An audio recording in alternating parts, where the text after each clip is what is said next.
같이 기도함으로 새벽기도 시작하겠습니다. 하나님, 습관으로 하나님께 나아가는 자가 아니라 하나님을 사모하고 하나님의 말씀을 갈망하게 들으려고 나아가는 목마름이 있는 우리가 되게 도와주옵소서. 그 목마른 가운데 나아갈 때 생수로 우리의 영혼을 적시신 하나님의 은혜가 담비와 같이 많은 이 시간이 되게 하여 주옵소서. 예수님 이름 받들어 기도합니다. 아멘. 오늘 말씀은 여호수아 7장 1절에서 15절까지의 말씀입니다. 여호수아 7장 1절에서 15절까지의 말씀입니다. 이스라엘 자손이 온전히 바친 물건으로 말미암아 범죄하였으니 이는 유다 지파 세라의 증손 삽디의 손자 갈미의 아들 아간이 온전히 바친 물건을 가졌음이라. 여호와께서 이스라엘 자손에게 진노하시니라. 여호수아가 여리고에서 사람을 베델 동쪽 벳 아웬 곁에 있는 아이로 보내며 그들에게 말하여 이르되 올라가서 그 땅을 정탐하라 하매 그 사람들이 올라가서 아이를 정탐하고 여호수아에게로 돌아와 그에게 이르되 백성을 다 올라가게 하지 말고 2-3천 명만 올라가서 아이를 치게 하소서. 그들은 소수이니 모든 백성을 그리로 보내어 수고롭게 하지 마소서 하므로 백성 중 3,000명쯤 그리로 올라갔다가 아이 사람 앞에서 도망하니 아이 사람이 그들을 36명쯤 쳐 죽이고 성문 앞에서부터 스바림까지 쫓아가 내려가는 비탈에서 쳤으므로 백성의 마음이 녹아 물같이 된지라. 여호수아가 옷을 찢고 이스라엘의 장로들과 함께 여호와의 궤 앞에서 땅에 엎드려 머리에 티끌을 뒤집어 쓰고 저물도록 있다가 이르되 슬프도소이다 주 여호와여 어찌하여 이 백성을 인도하여 요단을 건너게 하시고 우리를 아모리 사람의 손에 넘겨 멸망시키려 하셨나이까. 우리가 요단 저쪽을 만족하게 여겨 거주하였다면 좋을 뻔하였나이다. 주여 이스라엘이 그의 원수들 앞에서 돌아섰으니 내가 무슨 말을 하오리까. 가나안 사람과 이 땅의 모든 사람들이 듣고 우리를 둘러싸고 우리 이름을 세상에서 끊으리니 주의 크신 이름을 위하여 어떻게 하시려 하나이까 하니 여호와께서 여호수아에게 이르시되 일어나라 어찌하여 이렇게 엎드렸느냐. 이스라엘이 범죄하여 내가 그들에게 명령한 나의 언약을 어겼으며 또한 그들이 온전히 바친 물건을 가져가고 도둑질하며 속이고 그것을 그들의 물건들 가운데 두었느니라. 그러므로 이스라엘 자손들이 그들의 원수 앞에 능히 맞서지 못하고 그 앞에서 돌아섰나니 이는 그들도 온전히 바친 것이 됨이라. 그 온전히 바친 물건을 너희 중에서 멸하지 아니하면 내가 다시는 너희와 함께 있지 아니하리라. 너는 일어나서 백성을 거룩하게 하여 이르기를 너희는 내일을 위하여 스스로 거룩하게 하라. 이스라엘 하나님 여호와의 말씀에 이스라엘아 너희 가운데 온전히 바친 물건이 있나니 너희가 그 온전히 바친 물건을 너희 가운데에서 제하기까지는 내 원수의 앞에 능히 맞서지 못하리라. 너희는 아침에 너희의 지파대로 가까이 나아오라. 여호와께 뽑히는 그 지파는 그 족속대로 가까이 나아올 것이요 여호와께 뽑히는 그 족속은 그 가족대로 가까이 나아올 것이요 여호와께 뽑히는 그 가족은 그 남자들이 가까이 나아올 것이며 온전히 바친 물건을 가진 자로 뽑힌 자를 불사르되 그와 그의 모든 소유를 그리하라. 이는 여호와의 언약을 어기고 이스라엘 가운데에서 망령된 일을 행하였음이라 하셨다 하라. 아멘. 여리고에서 승리를 맛본 이스라엘 백성은 그 기세를 몰아서 아이성 정복에 나서죠. 그런데 실패합니다. 이 일로 엄청난 충격을 받죠. 여리고와 같은 큰 성읍을 무너뜨렸는데 고작 그 조그만 아이성에서 패배하는 순간 이들은 공포에 질립니다. 그게 5절이에요. 아이 사람이 그들을 36명쯤 쳐 죽이고 성문 앞에서부터 스바림까지 쫓아가 내려가는 비탈에서 쳤으므로 백성의 마음이 녹아 물같이 된지라. 우리가 2장에서 이스라엘 백성들이 오는 걸 보고 여리고 사람들의 마음이 어땠다라고 묘사하고 있었습니까? 2장 9절 그리고 24절이에요. 2장 9절 말하되 여호와께서 이 땅을 너에게 주신 줄을 내가 아노라. 우리가 너희를 심히 두려워하고 이 땅 주민들이 다 너희 앞에서 간담이 녹나니. 24절 또 여호와께서 이르되 진실로 여호와께서 그 온 땅을 우리 손에 주셨으므로 그 땅의 모든 주민이 우리 앞에서 간담이 녹더이다 하더라. 그러니까 여리고 성에 있는 모든 이들이 간담이 녹았다라고 그래요. 그런데 오늘 5절에 보면 아이 성에서 실패하고 와서 이스라엘 백성의 마음이 녹아 물같이 되었다라고 말합니다. 완전히 입장이 바뀌어버린 거죠. 이런 끔찍한 상황이 순식간에 벌어진 거예요. 그 이유가 뭘까요? 1절입니다. 이스라엘 자손들이 온전히 바친 물건으로 말미암아 범죄하였으니. 그러니까 이게 모든 것을 다 진멸하고 여기서 얻은 노획물들은 다 하나님의 것이다 라고 그랬는데 그걸 안 한 거예요. 1절 후반부에 이는 유다 지파 세라의 증손 삽디의 손자 갈미의 아들 아간이 온전히 바친 물건을 가졌습니다. 하나님의 말씀을 어기고 거기서 탐나는 물건을 개인적으로 숨기고 와서 감춘 거죠. 빼돌린 겁니다. 하나님의 노획물에 손대지 말고 하나님의 곳간에 두라는 명령을 그대로 어긴 거죠. 그게 이 아이성에서 패배한 이유라고, 불순종이 바로 그 이유라고 여호와께서 말씀하시고 분노하시죠. 왜 이런 일이 있을까요? 순식간에 갑자기 이스라엘이 간담이 아주 녹을 정도로 겁에 질리게 된 모든 이유가 하나님이 그들과 함께하지 아니하시기 때문이고, 하나님이 이렇게까지 이 한 번의 아간의 이 도둑질 때문에 이렇게까지 급변하는 변화를 보이시는 이유가 뭘까? 거기엔 분명한 이유가 있습니다. 왜냐하면 이들이 지금 새롭게 시작하고 있기 때문이에요. 출애굽 1세대 늘 불평 많고 돌아가자 애굽을 그리워했던 모든 부모들은 다 광야에서 죽었죠. 그리고 갈렙과 여호수아를 빼고는 다 죽고 나머지가 이제 광야에서 태어난 출애굽 2세대가 지금 가나안에 들어가서 정복 전쟁을 하고 있는 거 아닙니까? 그러니까 새로운 세대예요. 애굽의 문화에는 한 번도 찌들어 본 적이 없는 새로운 세대, 하나님의 세대.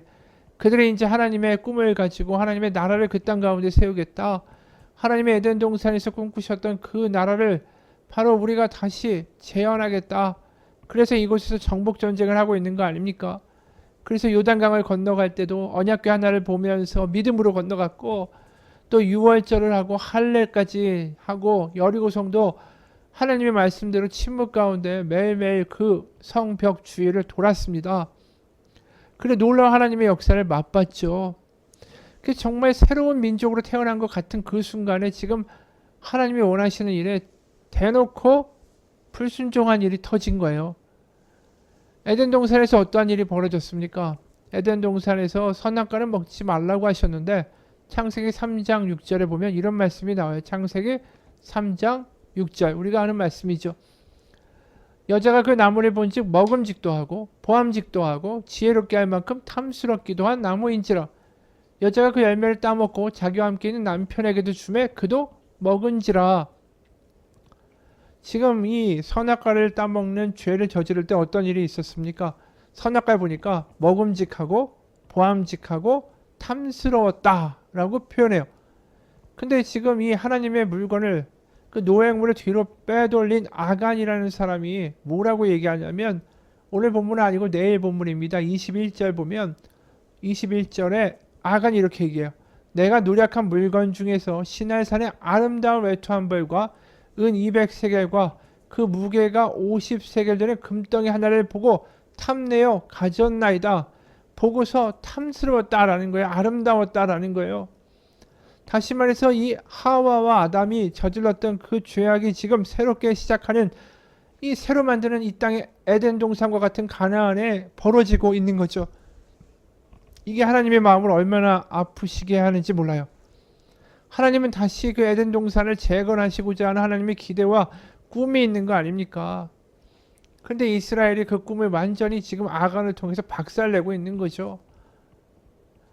그러니까 아브라함 때부터 하나님이 택하셨고 빚으셨고 만들어 가시고 오랜 세월을 기다리면서 이제 좀 성장했다라고 믿었는데 그들이 이런 일을 벌인 거죠. 하나님이 한탄하실 일 아닙니까? 그런 일이 벌어지고 있는데 이 여호수아와 이런 백성은 전혀 알지도 못하고, 게다가 어떤 짓까지 하냐면 하나님께 묻지도 않고 하나님의 말씀이 들려지지도 않는데 2, 3절에 이렇게 냅다 아이성을 공격해 올라갑니다. 2절 여호수아가 여리고에서 사람을 베델 동쪽 벳 아웬 곁에 있는 아이로 보내며 그들에게 말하여 이르되 올라가서 그 땅을 정탐하라 하매 그 사람들이 올라가서 아이를 정탐하고 여호수아께로 돌아와 그에게 이르되 백성을 다 올라가게 하지 마시고 2, 3천 명만 올라가서 아이를 치게 하소서. 그들은 소수이니 모든 백성을 그리로 보내어 수고롭게 하지 마소서 하므로. 이 이야기가 뭐예요? 그들이 여리고는 대단한 성 아닙니까? 그걸 이렇게 물리쳤는데 고작 저 조그만 아이 성 같은 거는 우리 2, 3천 명만 올라가도 얼마든지 정복할 수 있습니다. 이렇게 이야기하고 있는 거죠. 하나님의 도우심이 없어도 얼마든지 할 수 있다라는 거예요. 하나님 말씀 안 하셔도 다 할 수 있다고. 어느 순간 하나님 앞에 묻고 하나님 없으면 안 된다라는 겸손한 자세가 아니라 하나님께 간구하지도 않고 자신들의 힘을 의지하는 모습을 보여주었다라는 거죠. 작은 일에도 하나님 없이는 안 된다라는 고백이 사라진 백성. 하나님 앞에 겸손한 백성이 아니라 어느 순간 자신의 뜻과 자신의 생각이 하나님보다 앞서가는 일들이 벌어지기 시작하면서 이것이 여호와의 전쟁이다. 여호와께서 하시지 않으면 100% 진다. 그 사실을 잊어먹기 시작해요. 그러니까 지금 아간도 문제지만 여호수아를 비롯한 이스라엘 백성 자체가 지금 이상한 모양새를 보여주고 있다라는 거죠. 생각해 보십시오. 이들이 그러한 하나님을 믿는 믿음 빼놓고는 다른 민족들하고 뭐가 그렇게 다르겠어요. 이들이 구별됐다라는 거 하나님만 믿고 살아가는 백성이기 때문에 구별되고 있다라고 말하는 거 아닙니까? 다 연약한 존재인데. 그러니까 믿음이 없다면 이들은 아무런 차별점이 없는 거예요. 실제로 남유다가 패망할 때 어떤 일이 벌어졌습니까? 하나님을 믿는다고 말을 하지만 다른 민족들과 구별이 안 됐죠. 성전 있고 우리 예루살렘 있다. 망하지 않는다. 왜 안 망해요? 망하죠. 믿음이 없으면 다 꽝입니다. 하나님 없으면 안 된다는 고백이 분명히 있어야 돼요. 그게 지금 여호수아와 그 백성들에게 사라지고 있고 아가는 그 와중에서 사고를 치고 있고 이들이 갑자기 간담이 서늘해지고 녹아버리는 일이 왜 벌어집니까? 하나님 없어도 살만하다는 생각이 조금 들기 시작하는 그 순간에 다 무너진 거예요. 그러니까 믿음의 기본은 뭡니까? 하나님 없이는 살아갈 수 없는 존재다 라는 걸 철두철미하게 인정하는 거죠. 그러니까 이들이 여리고성을 돌아간 거 아닙니까? 돌 때 침묵하면서 돈 게 뭔데요? 하나님 없으면 살 수 없습니다. 이거 하나님의 전쟁입니다. 하나님이 하실 겁니다. 이 절대적인 인정이 있었기 때문에 침묵 가운데 여리고성을 매일매일 돌 수 있는 믿음이 있었던 거 아닙니까? 근데 그걸 지금 잃어버리고 있다라는 게 역력히 보이는 거죠. 여러분, 우리도 하나님 없이 살만하다는 생각이 순간 들어올 때마다 기도하지 않게 돼요. 갈급함도 사라지고요. 그냥 내 생각과 내 반응으로 살아가기 십상입니다. 어느 분이 쓴 글이에요. 제목은 주님을 놓친 1분이라는 글입니다. 집에서 한창 작업 중인데 모르는 번호로 전화가 왔다. 차를 빼달란다. 짜증이 확 난다. 내가 내 집 앞에 주차해놨는데 이게 웬일인가 내려가 보니까 1층 가게에 점주란다. 지난번에도 이런 식으로 맡겨놓은 것처럼 차 빼라 마라 해서 몇 번 당했는데 내가 어려 보여서 무시하는 건지 짜증이 확 몰려왔다. 내려갔다가 서로 언성이 높아졌다. 마침 건너편에 공간이 나서 차를 빼주는데 극동방송 라디오에서 성령 충만함에 대한 설교가 나왔다. 그리고 어느 목사님이신 줄은 모르겠지만 여러분이 지금 성령 충만하면 심지어 운전을 할 때도 찬송이 나옵니다 라고 하신다. 그 말씀에 굴복했다.